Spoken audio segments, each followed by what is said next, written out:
បាច់ជំរាបសួរសួស្តីទៅដល់អ្នកទាំងគ្នាតោះថ្ងៃហ្នឹងផងដែរខ្ញុំមានអឺវីដេអូមួយពាក់ព័ន្ធជាមួយនឹងការតម្លើង blue tick រាល់ថ្ងៃណាគឺយ៉ាងនេះអញ្ចឹងសប្តាហ៍ថ្ងៃបងប្អូនទាំងអស់គ្នាណាសម្រាប់ការជ្រើសរើស page ដែលទុកចិត្តនឹងមានទំនុកចិត្តសម្រាប់បងប្អូនក្នុងការតម្លើង blue tick ណាគឺយ៉ាងនេះនេះសម្រាប់ blue tick ហ្នឹងគឺអាសញ្ញាខាងក្រោយនេះណាគឺយ៉ាងអញ្ចឹងសម្រាប់ការតម្លើងសប្តាហ៍ថ្ងៃហ្នឹងវាមានបញ្ហាច្រើនដែលបងប្អូនមួយចំនួនជាអ្នកដំឡើងយើងដែលមានបញ្ហាដូចជាវាអាច BM restrict អីចឹងណាហើយសម្រាប់ការ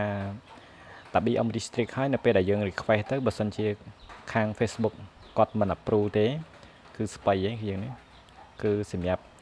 BM ហ្នឹងគឺជាមួយនឹង page ហ្នឹងគឺចប់ហើយអត់អាច request បានជារៀងរហូតចឹងណាគឺយើងអញ្ចឹងសម្រាប់បងប្អូនទាំងអស់គ្នានេះខ្ញុំចង់បញ្ចូលបន្តិចណាសម្រាប់ BM នេះនៅពេលដែលវា suspend គឺវា load អត់ឲ្យយើងឃើញទេសម្រាប់យើងមើលនៅក្នុងហ្នឹងមើលនៅក្នុង page ហ្នឹងក៏អត់បានដែរអញ្ចឹងណាគឺយើងអញ្ចឹងសម្រាប់បងប្អូនអាជីវកម្មមួយចំនួនដែលចង់បានសេវាកម្មល្អរហ័សលឿនទាន់ចិត្តគ្នាយើងអាច contact មកខ្ញុំក៏បានដែរគឺយ៉ាងណាសម្រាប់បងប្អូនដែលចង់បានព័ត៌មានលម្អិតចង់ដឹងពាក់ព័ន្ធជាមួយនឹងការតម្លើង subscribe វាមានបញ្ហាផលវិបាកនឹងងាយស្រួលសម្រាប់បងប្អូនបែបមួយខ្លះគ្នាយើងអាចមើលវីដេអូនេះបានតោះខ្ញុំចង់បញ្ចូលគ្នាយើងបន្តិច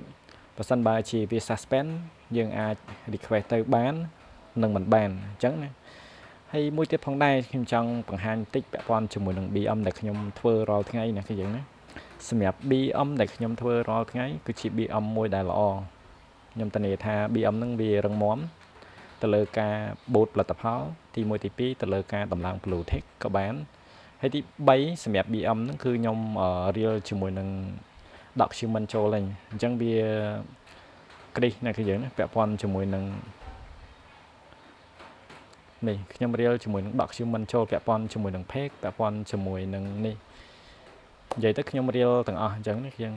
អញ្ចឹងសម្រាប់បងប្អូនដែលចង់បាន BM មួយដែលរឹងមាំហើយយកទៅធ្វើបន្តឲ្យភ្ញៀវឬក៏ចង់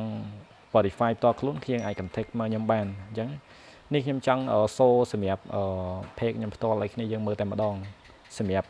ផ្ដល់ជាទំនុកចិត្តជូនភ្ញៀវនិងផ្ដល់ជាទំនុកចិត្តជូនបងប្អូនទាំងអស់គ្នាអញ្ចឹងសម្រាប់បងប្អូនទាំងអស់គ្នាអ្នកដែលចង់បានយើងអាច contact មកបាន